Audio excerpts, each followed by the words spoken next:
everyone. I am from the future. This is not a joke. This is not a worst case scenario. This is the inevitable. Soon, you too will be living in the future. But instead of flying cars and humans having interplanetary travel, we have superpowers. But these powers come at a grave cost, because everyone with these powers develops a familiarity with the socio-political study of phrenology. People who don't have these superpowers are systematically oppressed, limited by the number of opportunities they can have in the world, while those above who have powers that exceed even human understanding of science and physics get to flourish, be it as heroes, people who reap the rewards, as celebrities, and gain fame unimaginable, while also defending the common good of the common man, or as villains who live to watch all that man-made manifest crumble before their feet, once and for all. This may come as a sheer surprise to you, but I'm a massive fan of anime. More specifically, the types that you get to see massive dudes beating the absolute shit out of a high schooler. And the best series for this is My Hero Academia. If you thought Japan was already a consumerist hellscape of corporate influence, corrupt governments, and shitty people in high places, My Hero amplifies it by 100. Instead, the world is controlled by superheroes, supervillains, and superpower-based racial hierarchy. But beyond those points of the overly negative, the My Hero universe has the same type of impact as Harry Potter. Whereas Harry Potter turns men into nerds who care way too much about a certain topic, My Hero turns men into shower-phobic, child connoisseur man-children. This is a vocal minority, of course, but I do in fact have a lethal obsession for Mount Lady.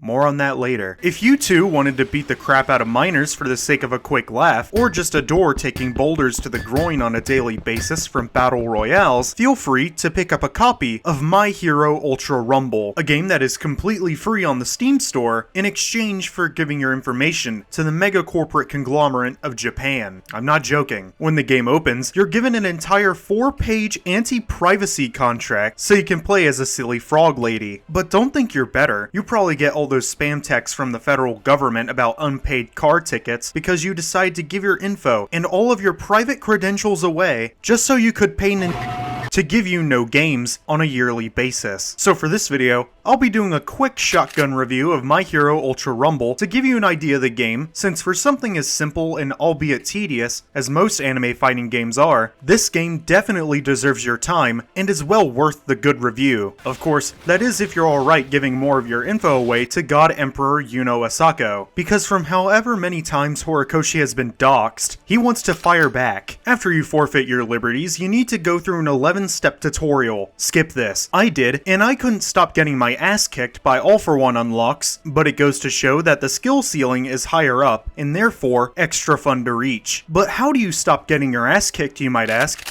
Well, let's talk about skill sets. Every character in the game has a skill set that is directly bound to their quirk, and each and every character in the game has their own individual quirk, some being able to steal others being able to harness fire, and some being able to give you tinnitus. And in all honesty, Present Mike's ability is just brilliant. To put it simply, Present Mike's ability allows him to amplify his voice. But in the game, if he hits you with one of his shouts, it creates a loud, piercing ring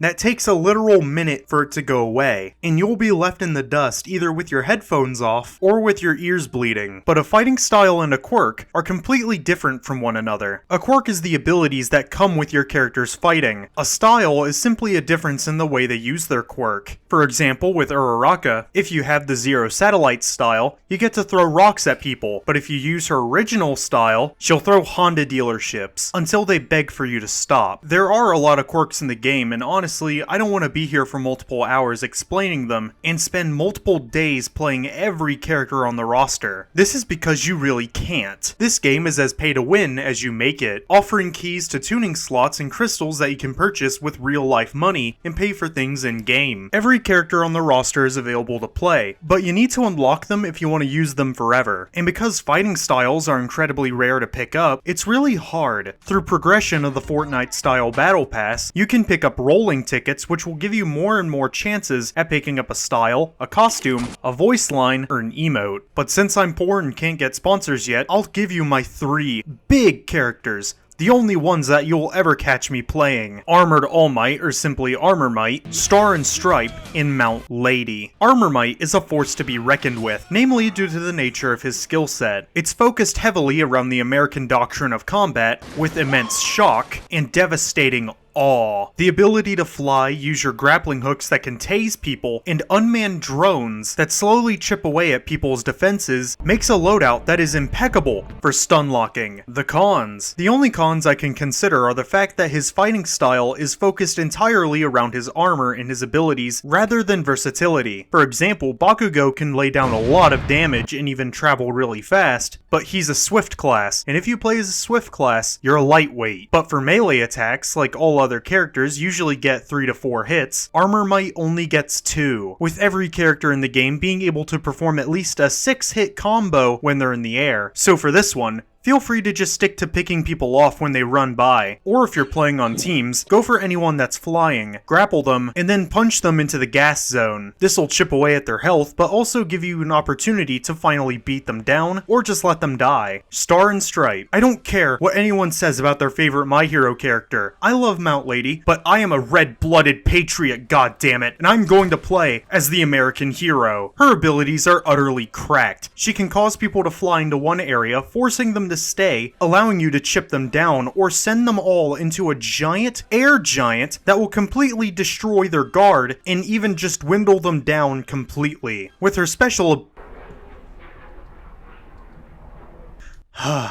God bless America. Where was I? Her special ability allows you and your teammates to regenerate, which seems kind of inefficient, because her whole thing is playing as a strike. Someone who can fly in, beat the hell out of people, and then leave. Why would you want to stay longer with that regen ability? Because her quirk literally bends the laws of reality, maybe instead it makes you and your teammates receive less damage. But I doubt any Japanese corporate officials are gonna see this. The best way to play her is to run in on people already having a fight, suck them in, and then use your air giant. If you really want, you can pick them off by just simply throwing a laser at them, get their attention, and simply focus on melee. Cons. She may be incredibly powerful, but she can be agonizingly slow. And she's not even a tank.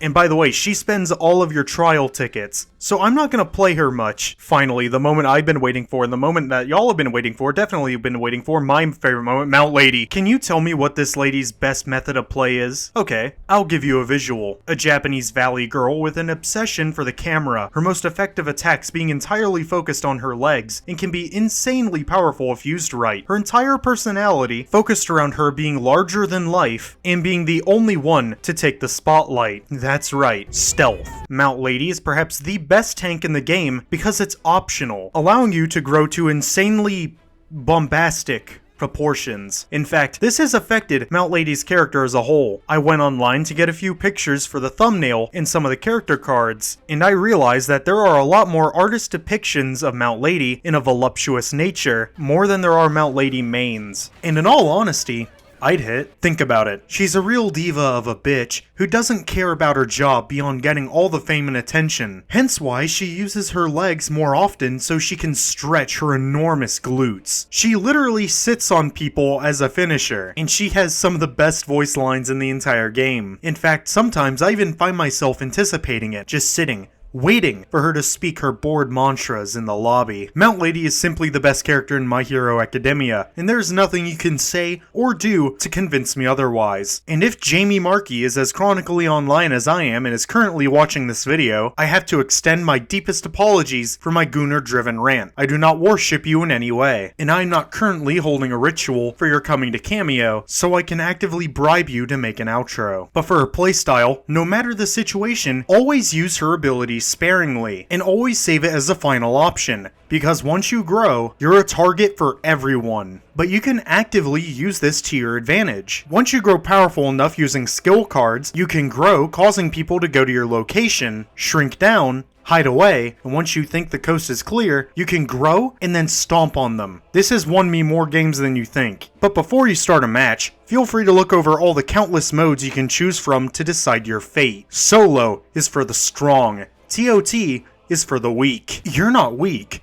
Are you? The map's layout is semi-big, but like all battle royales, there's a massive impending ring of doom that is actively closing in on you, and you need to avoid at all cost. The fun doesn't end there though. Laid out through the entire map is an abundance of different items that you can use. Level cards, barrel juices, golden crates, regular crates, massive crates. When it comes to items, the best form of advice I can possibly give you is to develop both kleptomania and arthritis. The game is available on PlayStation, but for PC players, the keys are laid out so stupidly that you need to rebind all of them yourself. The base key for melee is V, which is genuinely stupid, since you have to give up a motion of either jumping or running to the right. But if you're an epic gamer and own a mouse like mine, simply just bind the melee key to mouse 4. Not only does it let you have access to all of your movement, but it also gives you the opportunity to switch between ranged and melee at a pinch. Of course, binding your keys doesn't make you better, but it's definitely a placebo, since now I know that thousands of players are way better than me in every single regard. But Jason,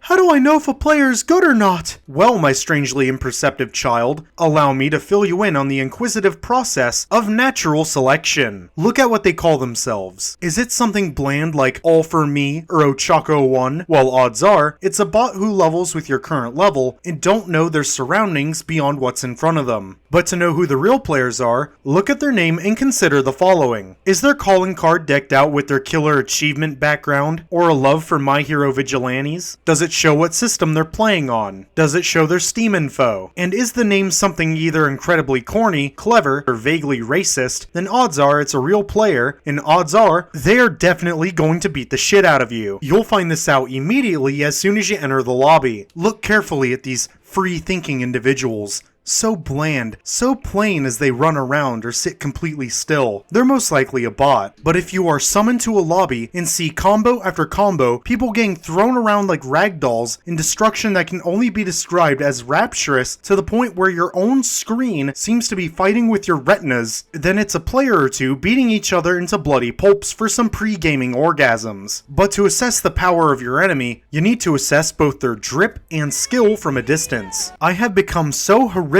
addicted, I can pinpoint the exact tuning specifications by simply judging them by their color. I am perhaps the only person in this game's existence to not only survive, but thrive and even win by being a gangstalker. And yeah, that is basically all I had to say about My Hero Ultra Rumble. I dearly apologize if my voice is a little off. I kinda coughed it out a lot since I got sick. But the best way to describe this game is with what little critique I have. Compared to other anime fighting games, this one is quite exceptional, and I highly recommend you pick it up just so you can give it a chance. And I really just wanted to have this little moment at the end to extend my thanks to each and every one of you who have subscribed. If you subscribers are coming back for this bullshit content, I am truly thankful. I posted a stonks video that I thought was going to be shitty, but turned out to be one of my greatest videos I made on this channel. And I am truly thankful for each and every one of you. You do not know how much this means to me. And for it, I was going to have a cameo of Inko Midoriya do the outro for this video, but sadly whenever I sent my request she said she got sick, so she refunded my money. I really hope she's doing okay. I apologize for the shitty audio at the end as usual, and by the way, I am incredibly tired of dropshipping firearms to third world countries. So as soon as I hit 500 subscribers, I am immediately gunning it to the monetization. I have been Jason V101, and I hope you all like, comment, and subscribe.